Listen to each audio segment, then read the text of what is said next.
তাকবীর। পাশে বসে বাবা যদি তাকবীর না দেয়, ছেলে মনে করবে আরে আমার বাবা বিয়ে করার জন্য তার কাছে আমি আদায় করি, ঠিক না? শুধু বিবাহিতরা আরেকবার নারে তাকবীর। সব জায়গায় বিবাহিতদের কারো একবার নারে তাকবীর। এবার বিবাহিতরা হাত তোলো, গরিবের সব হাত তোলো। হ্যাঁ, দেখছেন এলাকা সব গরিব, সব মিসকিন, এদের কারো মন নাই ঘরে। শীত চলে গেছে, বাবা আসার সম্ভাবনা নেই।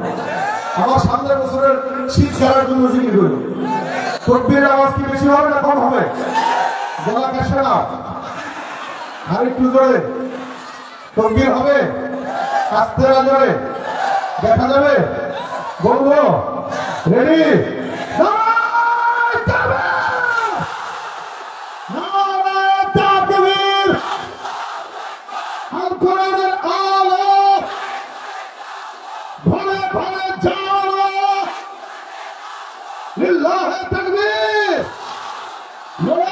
ওই ময়দানেতে যেতে তোমাকে হবে, প্রয়োজনে সবার রক্তটুকু জমিনেই ঢেলে দেবে। ওই ময়দানেতে যেতে তোমাকে হবে, প্রয়োজনে সবার রক্তটুকু জমিনেই ঢেলে দেবে। তবুও তোমায় লড়তেই হবে, মানিবে না পরাজয়। তবুও তোমায় লড়তেই হবে, মানিবে না পরাজয়। বিপ্লব মানে জীবন দেয়া বসে থাকা নয়, সে কোনদিন আসবে না রে। বিপ্লব মানে জীবন দেয়া বসে থাকা নয়, সে কোনদিন আসবে না রে। করো যদি আসবে বিজয় রক্ত আর জীবনের বিনিময়, আসবে বিজয় রক্ত আর জীবনের বিনিময়। বিপ্লব মানে জীবন দেয়া,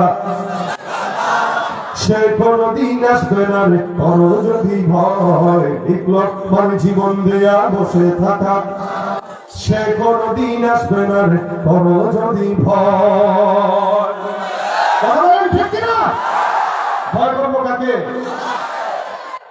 যদি আপনারা স্বতঃস্ফূর্ত থাকেন, আমার মুক্তাসার সময় ওয়াজ হবে, ফাঁকে দুই একটা গজল হবে, তোরা আমার সাথে ঘুমাইতে হবে। কি করতে হবে? কি করতে হবে? শোনা যায় না, মুজাহিদের মতো সজাগ থাকতে হবে। কথা ঠিক কিনা? ইমানদার যুবকেরা যদি সজাগ থাকে, ইনশাআল্লাহ যেভাবে বাংলাদেশ স্বাধীন হয়েছে, ইমানের জন্য যদি যুবকরা স্বাধীন থাকে, সজাগ থাকে, এই বাংলাদেশে ইনশাআল্লাহ ইসলাম আর ইমানের কালেমা বরবাদ করা হবে। ঠিক না?